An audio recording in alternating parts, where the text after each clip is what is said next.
way we think about the evolution of personality is that the first thing we have to discover is that these selves exist inside of us. They're very real, they're very autonomous.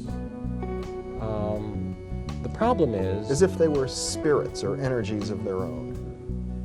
If we lived in the Middle Ages, we would have language that's much more accurate. In the Middle Ages, they talked about spirit possession. Literally, when these subpersonalities take over, we are in a spirit possession. But we're too sophisticated in these days to talk about it.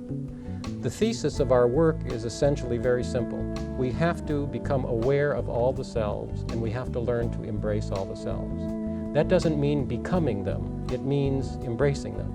So if, for example, I am identified with being a nice guy, he's sitting over here next to me, let's say, and that's my prevailing way of operating in life. I'm a nice guy, I like people, I want to please you, I want the audience to enjoy what I'm saying, I don't want you to be unhappy with me, okay? Over here is a very different person.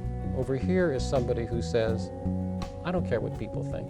If they like you, they like you. If they don't, they don't. Jeff likes you, he likes you. What's the difference? Just be yourself. Say it like it is.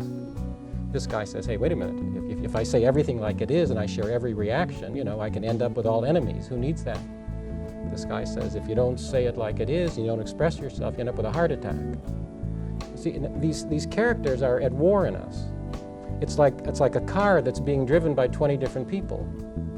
The primary selves are always fighting to be in charge of who drives the car.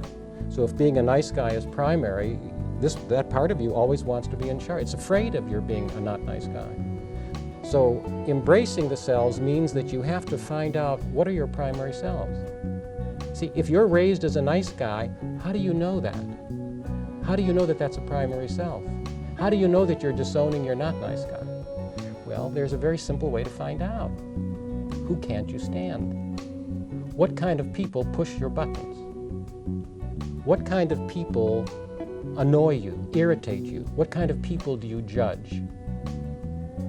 There you have the direct picture of your own disowned selves. I mean, it's literally that simple. Typically, though, a person might say, well, that's not me. I mean, I can't stand that. How could that possibly be me? That lets you know what a good disowned self it is. See, this is a normal, we're not talking about an abnormal condition. Everyone has selves.